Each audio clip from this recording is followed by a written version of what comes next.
Hello and welcome to Tax Strategies for Real Estate Investors.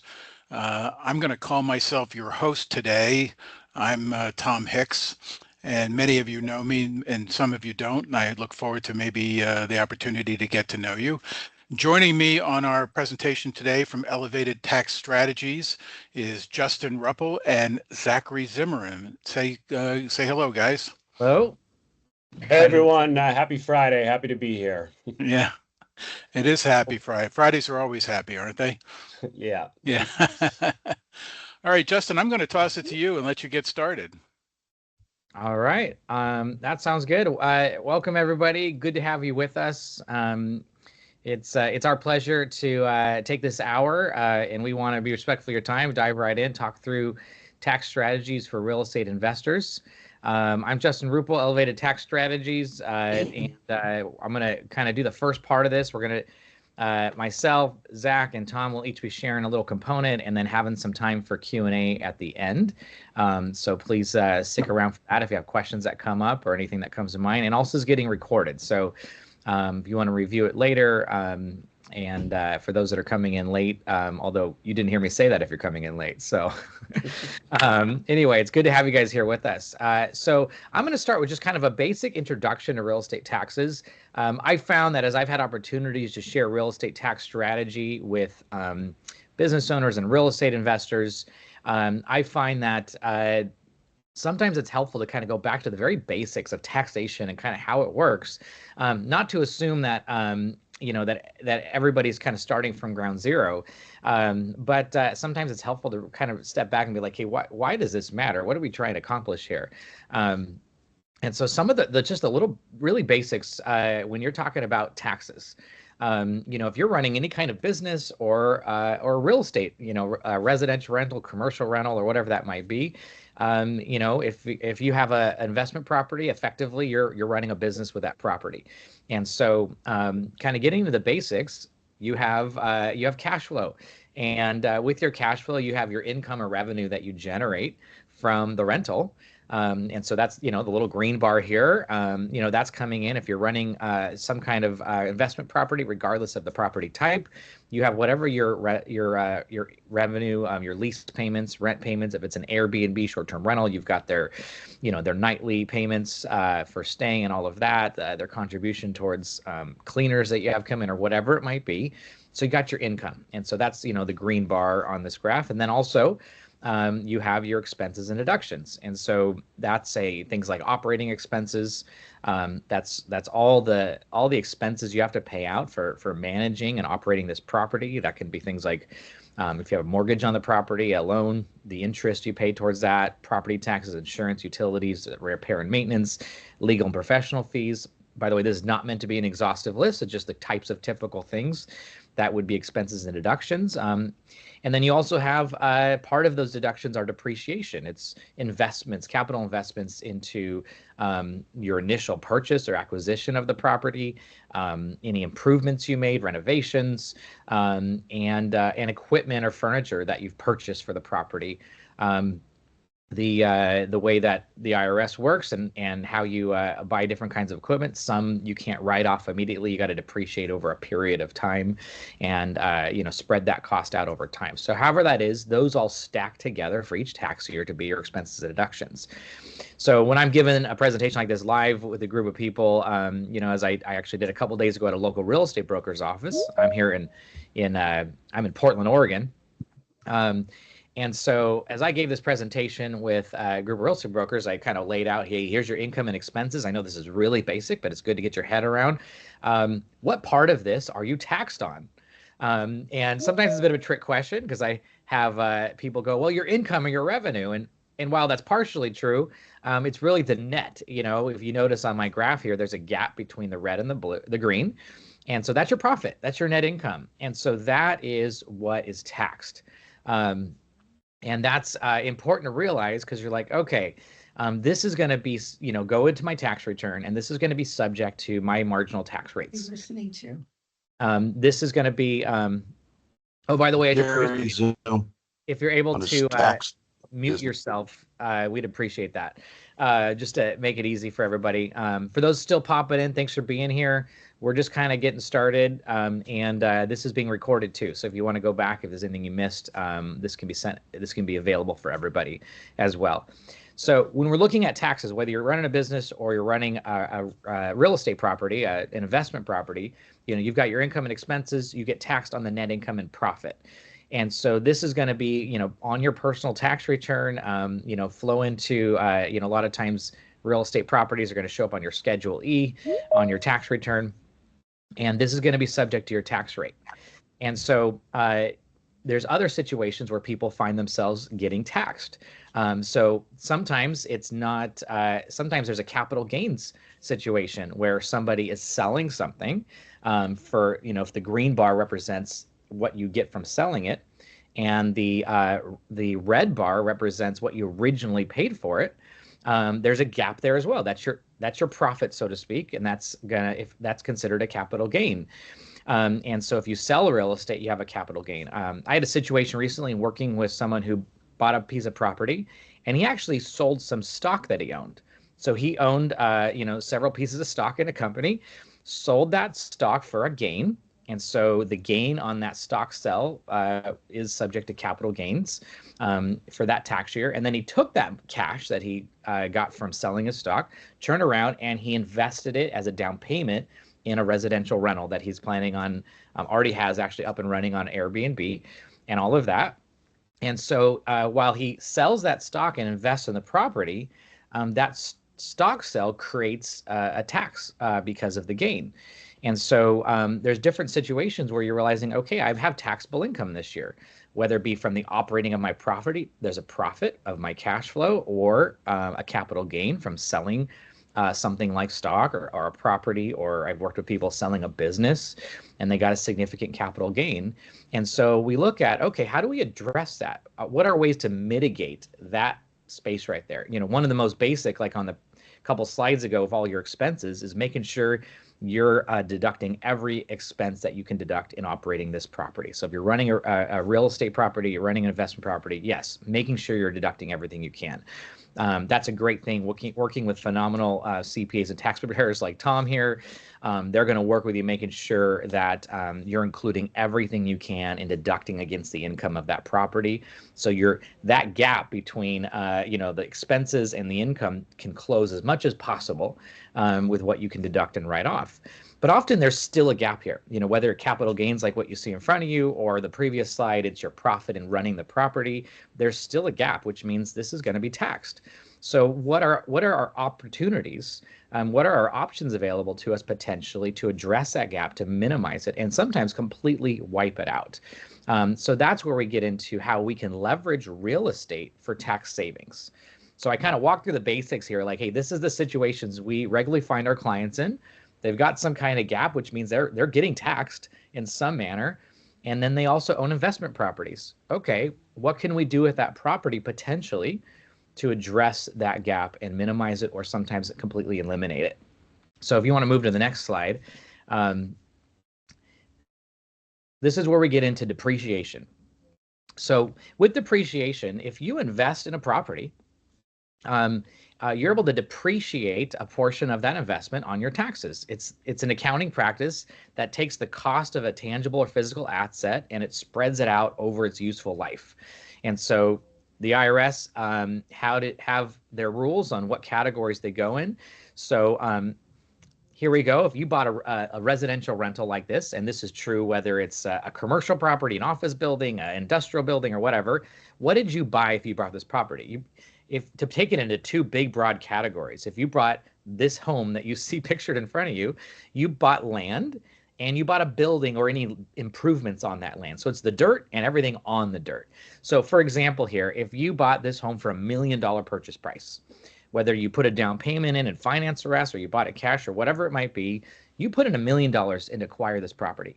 And so let's say in this scenario, this is going to vary everywhere you go depending on the land values. If it's beachfront property, often the land values are going to be higher than other properties. But let's say in this scenario, you have $250,000 of land value and $750,000 is the building and improvements. Well, the land doesn't depreciate. That kind of just sits as an asset on your balance sheet. But the building and improvements depreciate over time.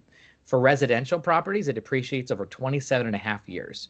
So the typical approach, if you were to go to your tax preparer and say, hey, I bought this property this year, and they're going to get the details from you, they're going to put that $750,000 in what they call straight line depreciation, which means literally you divide it by 27.5 and you get a little deduction every year over that span. Or if it's a commercial industrial property, it depreciates over 39 years. So that 750,000 would spread out over 39 years, straight line depreciation. Well, here's the thing. When I look at this home, or if it's an office building or whatever it might be, you didn't just purchase a real estate structure. Some portion of that 750K purchased other items that are all kind of aggregated in this purchase price. But if you were to break them out, there's different things they call short life assets that you can segregate or separate from that cost, and they actually depreciate over a shorter time span. It takes them out of real estate property, moves them into personal property between 5 to 15-year depreciation. So that's where something like a cost segregation study comes in, and it becomes one of the key tools for real estate tax strategy. And so what cost segregation allows you to do is allows you to extract deductions in this property. Why cost segregation? So what does it actually do for you? It's a way of taking tax savings today by leveraging your real estate investment property, and it could be a property you just purchased this year or last year, or we've worked with clients who acquired their property 5 to 10 years ago, and we're able to do some analysis to determine, hey, there could still be a significant amount of deductions that we can extract out of that property that's getting spread out over a very long period of time, 3 to 4 decades, and we can front load it or accelerate that depreciation. And the benefit is it gives you tax savings today that you're able to reinvest in your property or sometimes even acquire new properties and build wealth today. It's basically saying, government, we want to pay the tax later and defer this. Instead, we want to accelerate these deductions through a cost segregation study, so when you're looking at a home, some of the items would be like the appliances. You buy a home, it might have a dishwasher, it might have a garbage disposal, it might have a washer and dryer, maybe even a fridge. Well, those items, if a cost segregation study, they do an analysis of the property and they break out all the different components. Well, those items, if a value is put to them, those actually depreciate over 5 years. Carpet as well. Any landscape improvements, driveways, office buildings, if you have parking lots, a pool in the back of a house. Many of those items that are landscape improvements actually depreciate over 15 years, which is a much shorter time span than the 27 and a half residential or 39. So not to just keep throwing a bunch of numbers, but the whole concept of this is we are segregating the different components of the property and effectively creating a more accurate depreciation schedule that has every component according to their proper depreciation length of time or useful life. What that does is it front loads deductions on your real estate property. Congress also created something called bonus depreciation, which has varied given each tax year, but that allows you everything we extract out of the real estate category and put into the shorter lifespans, which in a lot of cases can be 20 to 30% of the building value. Then is subject to something called bonus depreciation, which means a percentage of it you can deduct right away. And when you deduct a large amount of depreciation, right away, it creates a significant deduction or loss for your property. And that loss can offset other passive income or gains. So that gentleman I told you about who sold some stock and that gave a capital gains tax scenario and then bought a property, we did a cost segregation study on his Airbnb he purchased in Phoenix, Arizona, extracted deductions from that acquisition, and then we used that loss it created to offset the gain from the sale of his stock, which meant no tax on the sale of that stock because he used deductions from the property to offset it, which means he's able to keep his money in his pocket and maximize what he's investing in this property to build wealth with it and by cash flowing property. And then a couple things without getting too detailed before I hand it off to Zach to carry us through some of the kind of the processes of what it looks like to engage in a cost segregation study. There's a couple great exceptions to where how you can do cost segregation on a property, and you can accelerate deductions and create losses that don't just get stuck offsetting passive income or passive gains. it can actually cross over to active income. Active income is like W-2 income if you're an employee, business income that you're actively running and owning, 1099 self-employed income. At a couple of cases. One is if you're running STR, which stands for short-term rentals. So like Airbnb, like I mentioned, worked with someone here in Oregon, where I'm from, who makes about $500,000-$600,000 a year in W-2. So he's a high income earner. He purchased last year a residential rent, single family home. He's running it as a short-term rental, which there's parameters to it to meet to have the proper status, which is Airbnb. And he's able to take the deductions and losses created by cost segregation to offset a portion of his active W-2 income, which is going to save him, I think it amounted to about $70,000 or $80,000 in taxes this year, which is keeping more money in his pocket. And another option is what's called REPS, Real Estate Professional Status. These are people whose full-time job is the real estate profession. So this could be real estate brokers. Sometimes it's developers. It's people who say, hey, this is I'm actively full-time involved in managing properties. Sometimes it's property managers. In that case, their real estate rentals, if they materially participate and meet certain criteria, those losses created by cost segregation can offset their active income from their business they're running, or whatever that might be. So there's exceptions, and without getting into all the nitty gritty of these things, it shows us there's a lot of opportunities here for how we can leverage real estate to extract deductions that are kind of trapped and spread out over a very long time, accelerate it, and offset taxes in this year. And so that becomes an enormous benefit to keep more money in your pocket, help you maximize your real estate investments, and continue to build wealth over time. So I'm gonna stop right there. This is kind of just kind of high level. What is this? How does it work, and why does it matter? I'm gonna pass it to Zach Zimmerman, who's gonna kind of walk us through some of the process. Go ahead, Zach. Hey everyone. Yeah, again, my name is Zach Zimmerman, and happy to be here today. And I'm with Elevated Tax Strategies, and I'm based out of Portland, Maine. So yeah, we're going coast to coast today. Justin's in Portland, Oregon, and I'm in Portland, Maine. So as Justin mentioned, I'm going to talk a little bit about how the process works. So if you're curious to see if a cost segregation study might make sense for your property, we do offer a no-cost initial analysis that will estimate your tax savings. So here's a list of information that would be needed for that. And typically it consists of just one or two documents. It's not a huge lift. We usually just need a depreciation schedule if you have one, or a property appraisal if you have one. And it's a pretty straightforward process. It only takes a few business days typically for this estimate to come back. And when the analysis is done, we get a high end and a low end estimate on your tax savings. So basically, we'll take a brief look at the property and use the paperwork to come up with an estimated tax savings. And oftentimes when the final study comes back, the tax savings are actually even higher than the high-end tax estimate. So oftentimes we get a lot of questions. People say like, oh, my property's pretty old. This is an old building, or, I've owned my property for a really long time. I think most of it's already depreciated.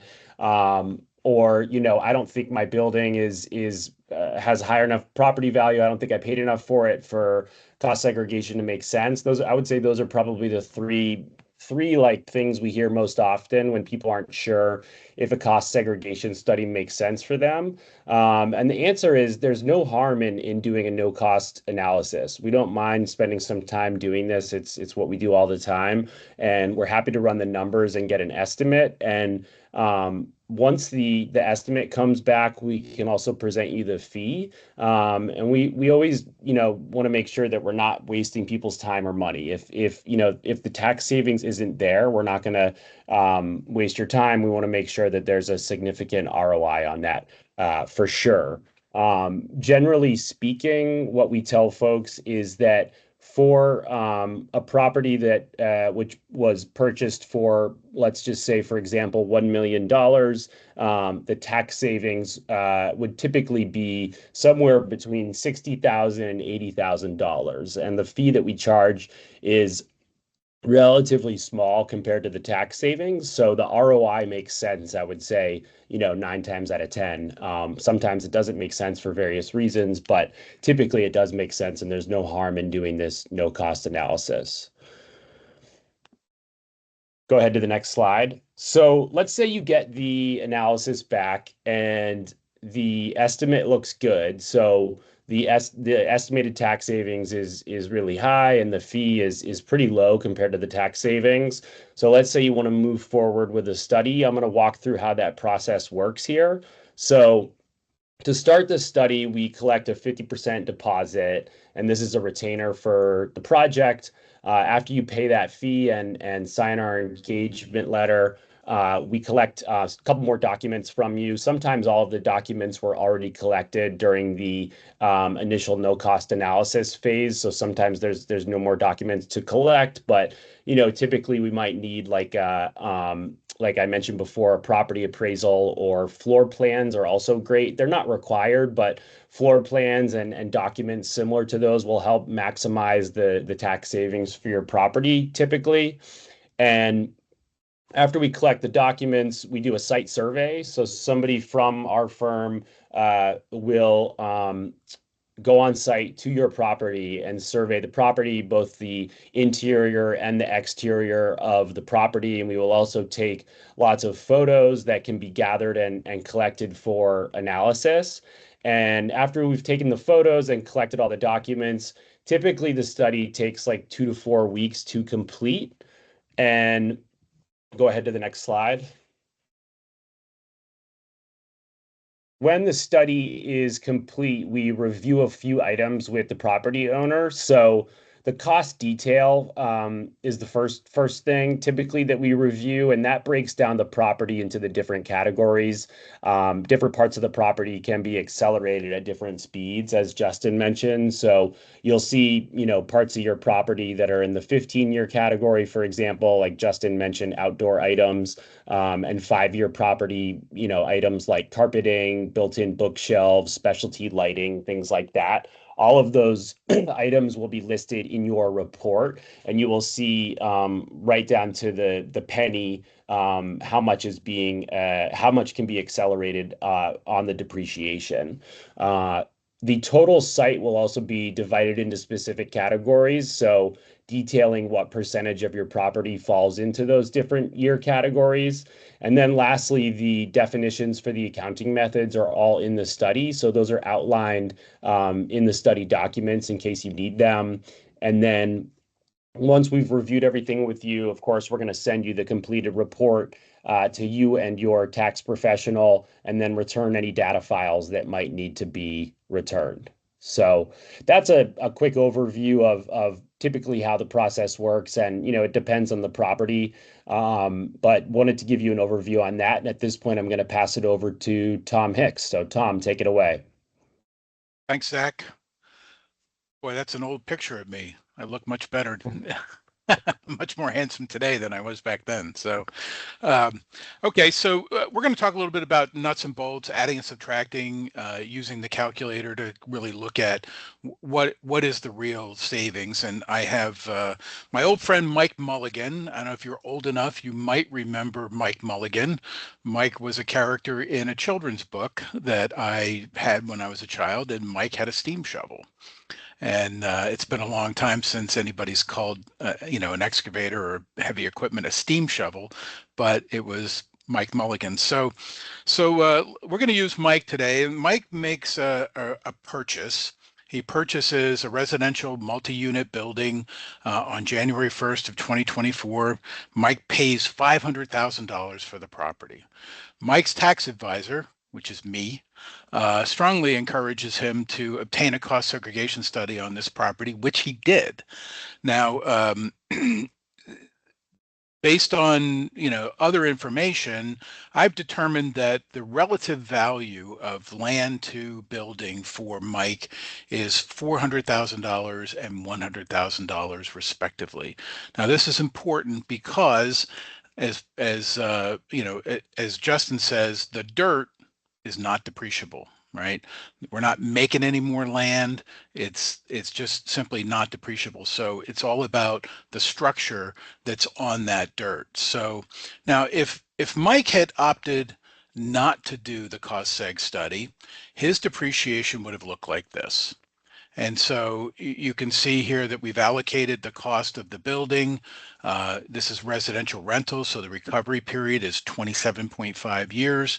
We've allocated between the land and the building at $400,000 and $100,000 respectively. You can see that Mike gets a depreciation deduction in 2024 of $7,273.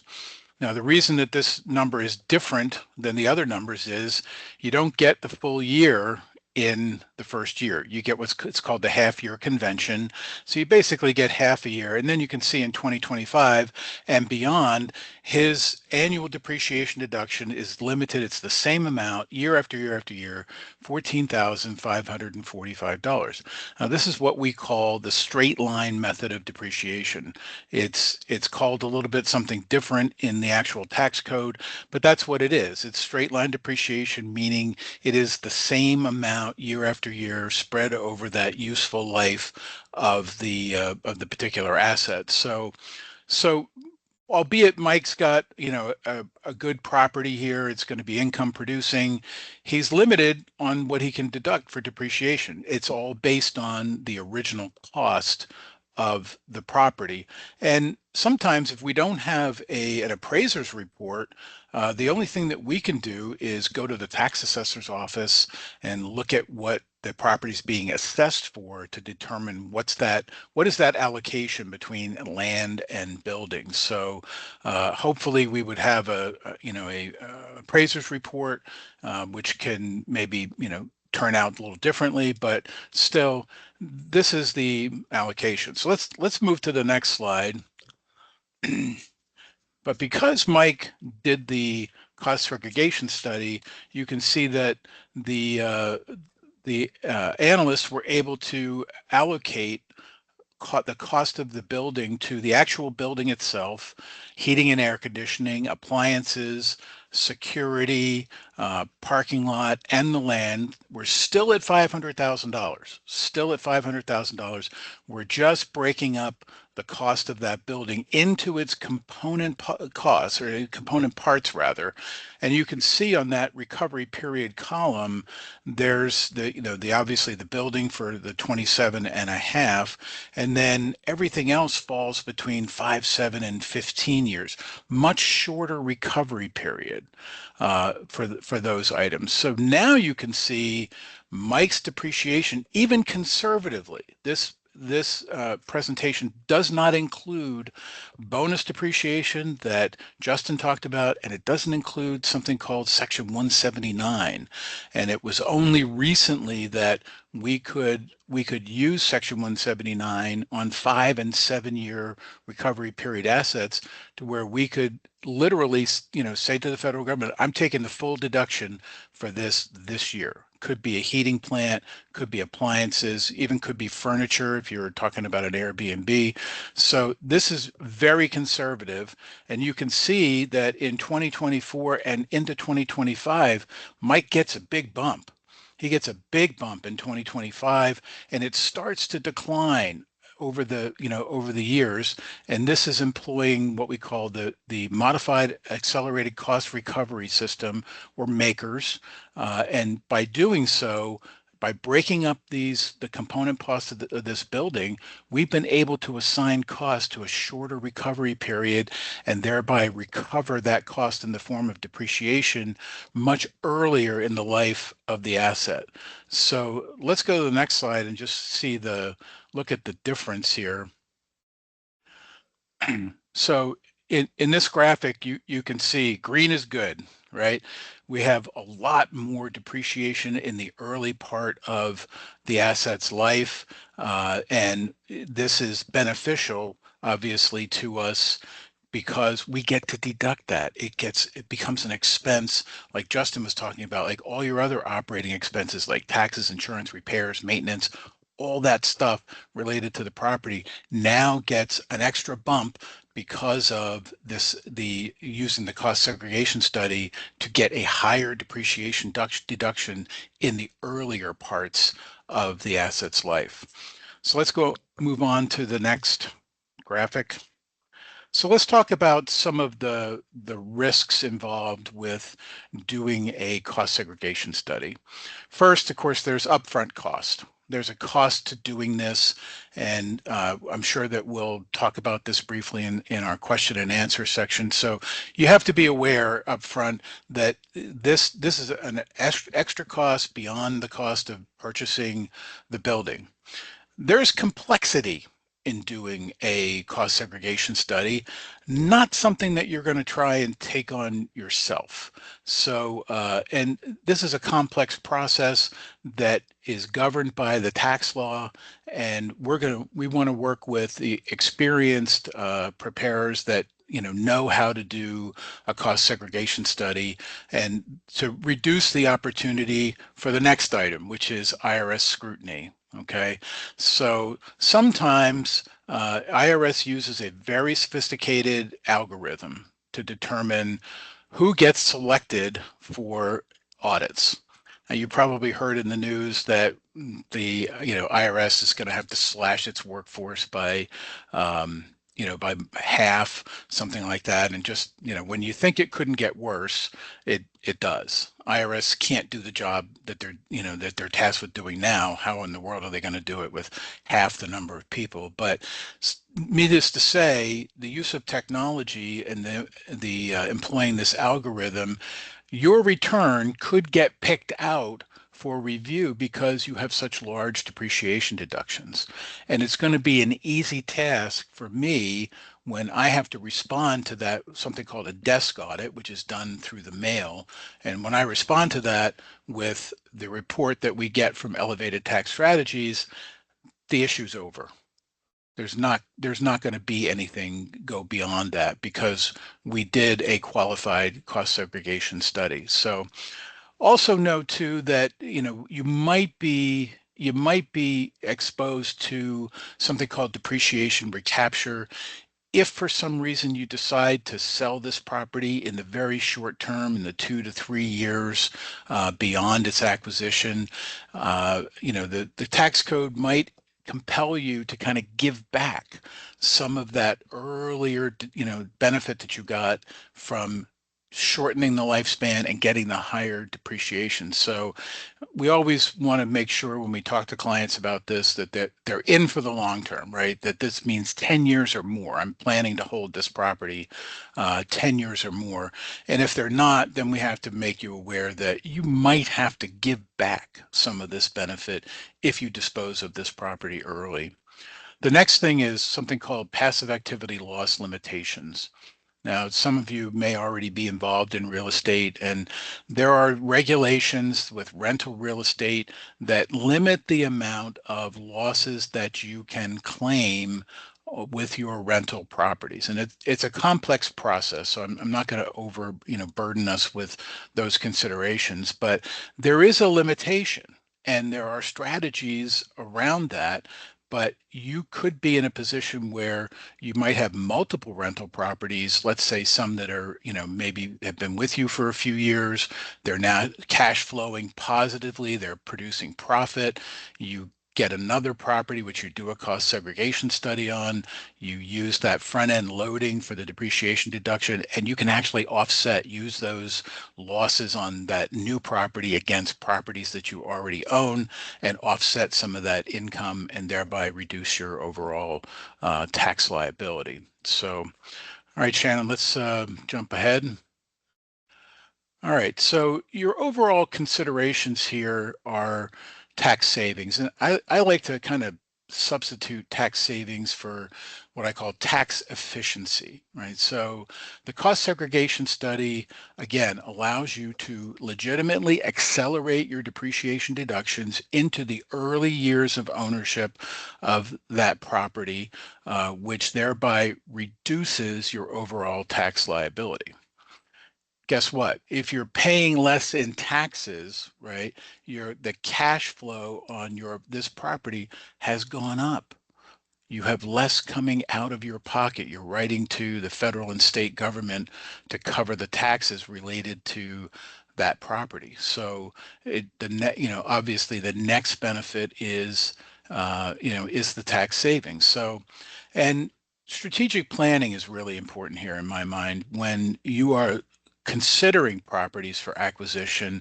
This strategy is particularly beneficial for recently constructed properties, renovated properties, or properties that you're considering purchasing and renovating. So overall, the idea here with cost segregation is moving you closer to this place we call tax efficiency, lowering your tax liability, improving your cash flow, and thereby making everything better in terms of how this property ROIs. So, and with that, I think that brings us to the FAQs, right? Let's advance it one. All right, so maybe Zach or Justin can talk about, just remind us how long the study takes.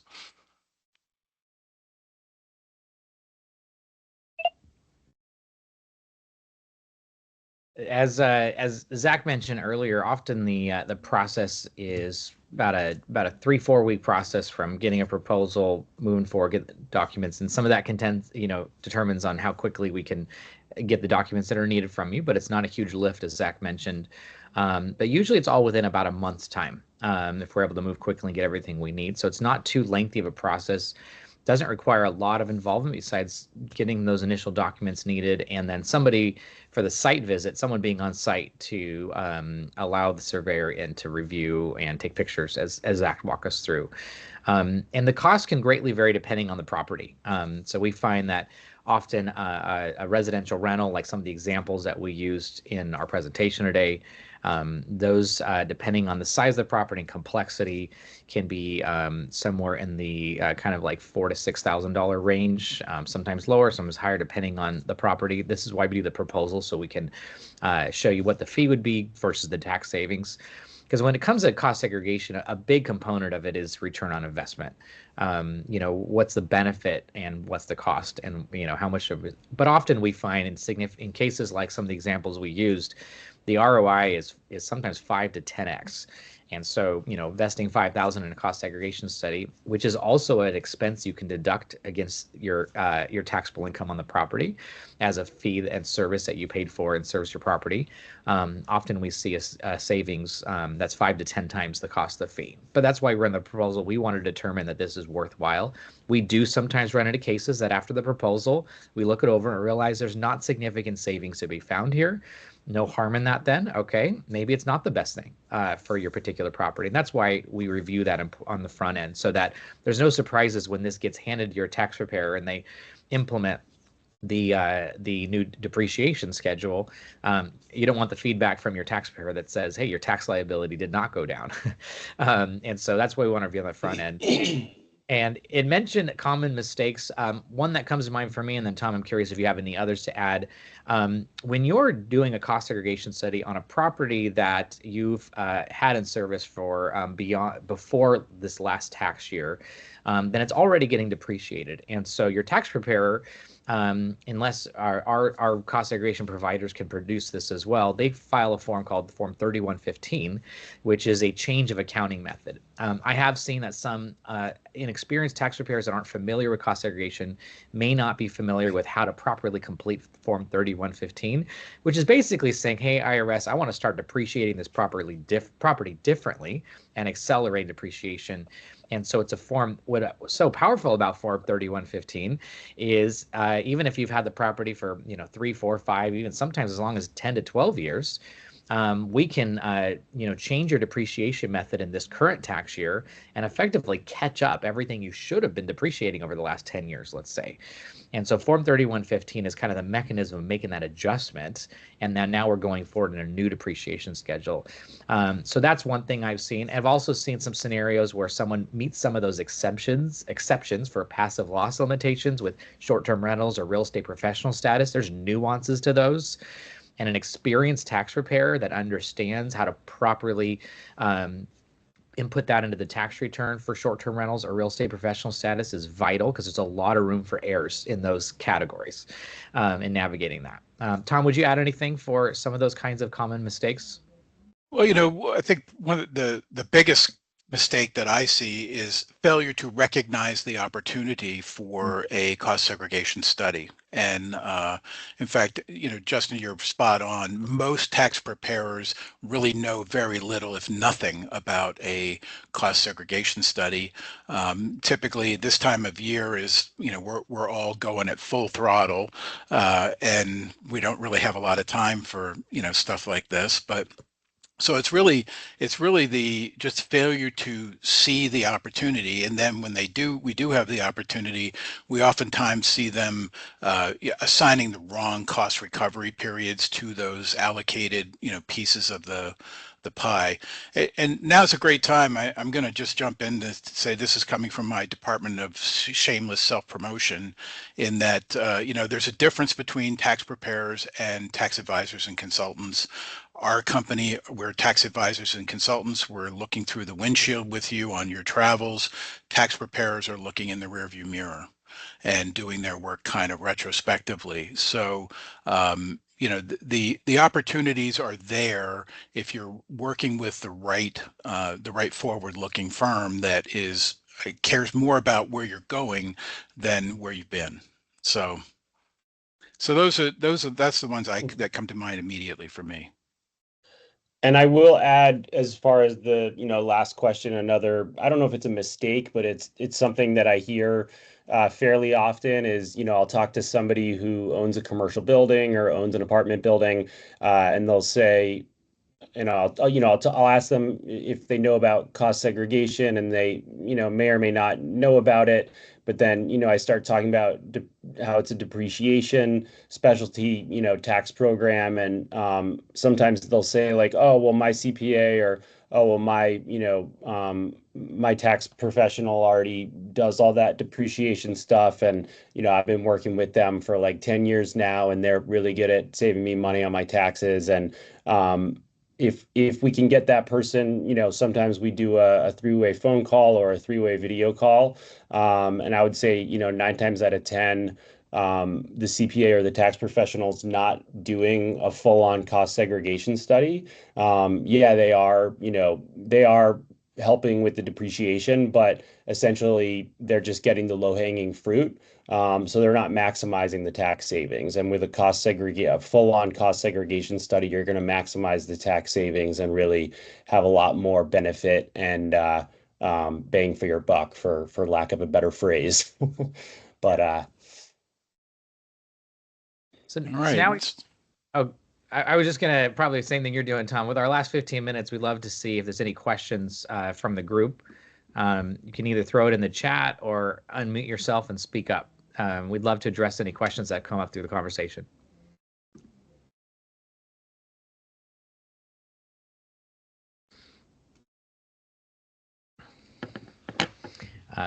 No questions. I guess that means everything was super clear, or everybody's super confused.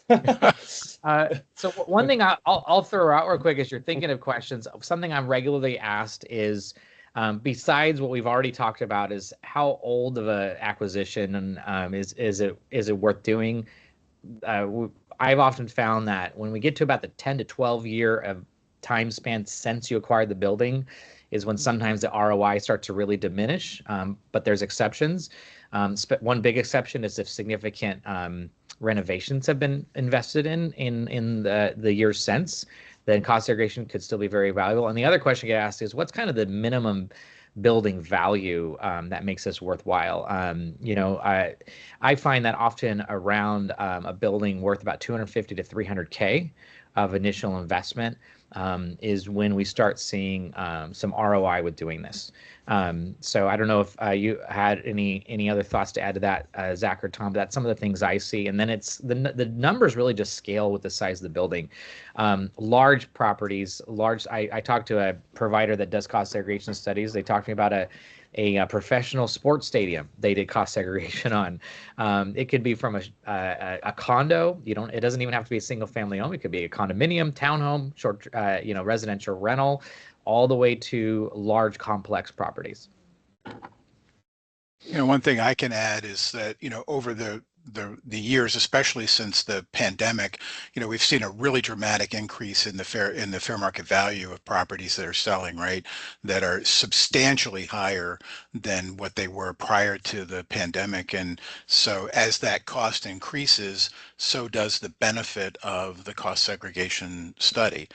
We've also seen just a huge proliferation of these Airbnb properties. And from what we've seen, these are just a license to print money. They are amazing producers.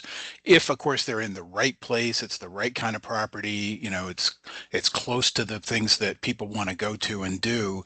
And a lot of folks don't realize they go into it thinking that they are a landlord, and they're not. They're an innkeeper, and that's different. That's different with how this income gets taxed and reported. You have all kinds of new regulations that you're exposed to, which of course is why companies like Airbnb, VBRO, and HomeAway, and some of those other things sort of handle like lodging tax and things like that for you, but they don't realize that this is active income and not passive like rental properties are. And so you really need to get some, every bang for the buck you can get in turn. And if depreciation is one of those, this is kind of an easy way to get more points on the board, so to speak. Yeah. I noticed a question popped up from Lisa about if you're looking to purchase investment property, can you request a cost segregation study before purchasing? And I would say getting a proposal on a property you're looking to acquire is a great idea. We're happy to help you with that. I've had real estate investors maybe looking at 2 different properties to consider and have kind of a proposal on each one run to see, hey, which, while tax savings and depreciation, I would say shouldn't be the only thing you consider in determining what property you want to invest in, but it's certainly part of, like a piece of the puzzle of considering investment cost, ROI, all of that. So absolutely would be beneficial even prior to purchasing. And then there's another question here about, let's say the HVAC goes out after the study's done. Does that affect replacement some years later and claiming as a capital expense? I'll say a little something to that, and then Tom or Zach, if you want to speak in as well. So part of the when Tom had the breakdown of different components and the time span, those are according to kind of IRS guidelines that they call maker's life. It may not always be true to real life of how long something actually lasts. And so when you, let's say, replace the HVAC system, that could then go onto your depreciation schedule, just like the cost segregation produced items to go on your depreciation schedule based on its useful life. And with things like 179D that Tom mentioned earlier and bonus depreciation, you could even have the opportunity to fully deduct the replacement cost of the HVAC system. And working with a good tax advisor that understands those so that you can maximizing the savings of every capital investment you make in your property, whether it be replacing the HVAC system, redoing the roof, recarpeting the property, whatever it might be, is very important.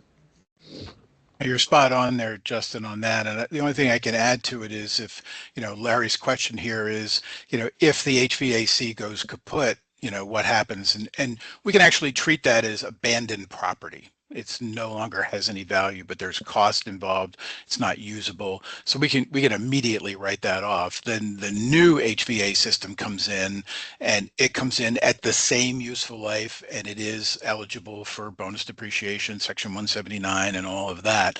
So it starts to become kind of complex when you look at how all these pieces of the pie are being treated differently. But the answer is yes. You can, if something goes bad, you can get finish the writing it off, and the new replacement asset comes in and starts a new recovery period and is eligible for all the same opportunities.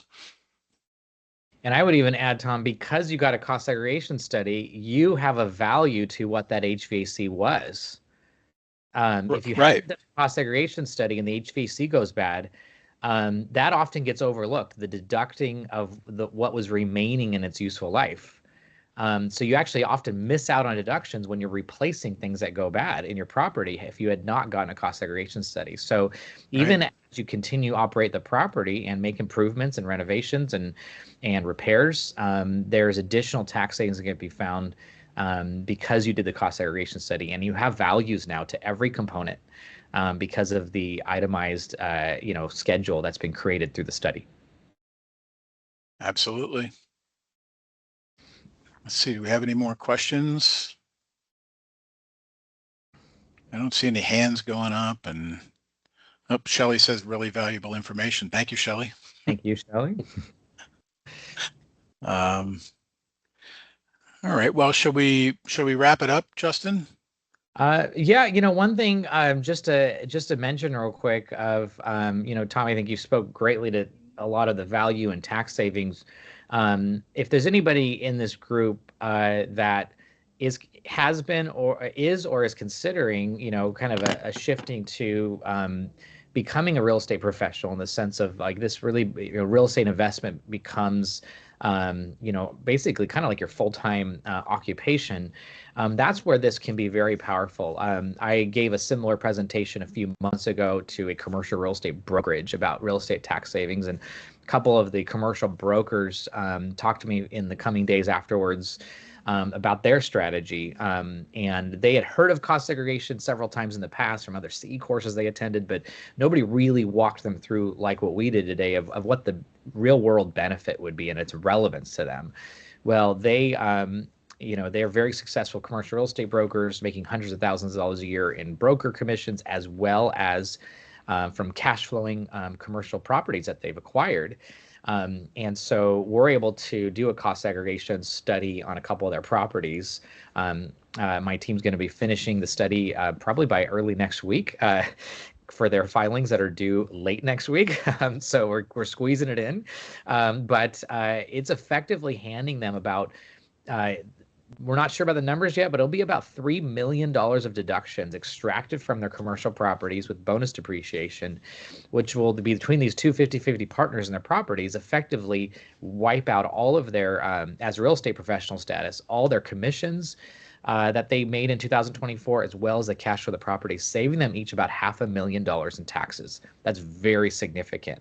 And so they are seeing, we can use this tax savings to now acquire a new property here in 2025, do a cost segregation study on that property to address their 25 tax liability. And so it's starting to become a strategy to accelerate their real estate acquisitions. So when you start really looking forward about how this can be leveraged, it's quite powerful. Obviously, that's a larger scale than probably many people, but also can work similarly on a small scale. So it's really powerful. Something else to note, Tom Hicks and his firm, as you see the logo on here, JT Hicks Company, they are phenomenal tax advisors that really stands them apart from typical tax preparers. We highly recommend you work with Tom and his team as your tax advisor and proactive tax planning. Zach and I with Elevated Tax Strategies, we do not do tax preparation or tax returns. We simply consult on the bigger picture tax strategy and provide things like cost segregation studies for you. So Tom and his team and Zach and I, our team, we collaborate together very well in working together to serve your needs to make you, your business, your real estate investments as tax efficient as possible, which improves cash flow, keeps more money in your pocket, and really helps you build wealth over time.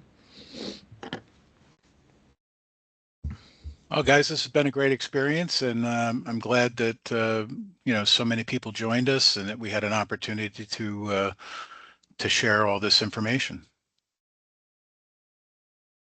Yes, thank you, everybody. Thanks a lot, everyone. Really enjoyed it. Hope everyone has a great weekend. And if folks have additional questions, feel free to our information is on there. But yeah, feel free to reach out. We'd be happy to chat. Yeah.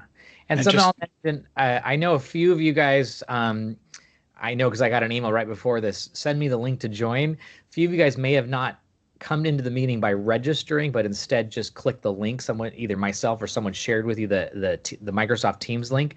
If that's the case, then we probably don't have your email to send you the recording.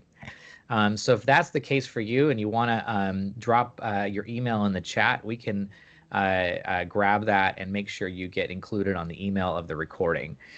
So if anyone wants to make sure they get that, please put your email in the chat before you sign out. But that would be great. I know Shannon, who helped organize all this, if you want to grab those emails, we'd appreciate it. So I want to make sure you all get the recording. And feel free to reach out. We're happy to have a conversation with you about your particular situation to see how we could best serve you. And of course, just to kind of close it down, there is going to be an evaluation that's going to come to you. We really appreciate it if you give us some feedback, because that really helps us define these presentations more specifically for the interests of our attendees. So again, really would appreciate your feedback on that evaluation. So. Yes, absolutely. All right. Well, thanks for everybody for being here, and we'll look forward to having some contact with you in the future. Thanks a lot. Thank you, everybody. So long, everybody. Bye now. Bye.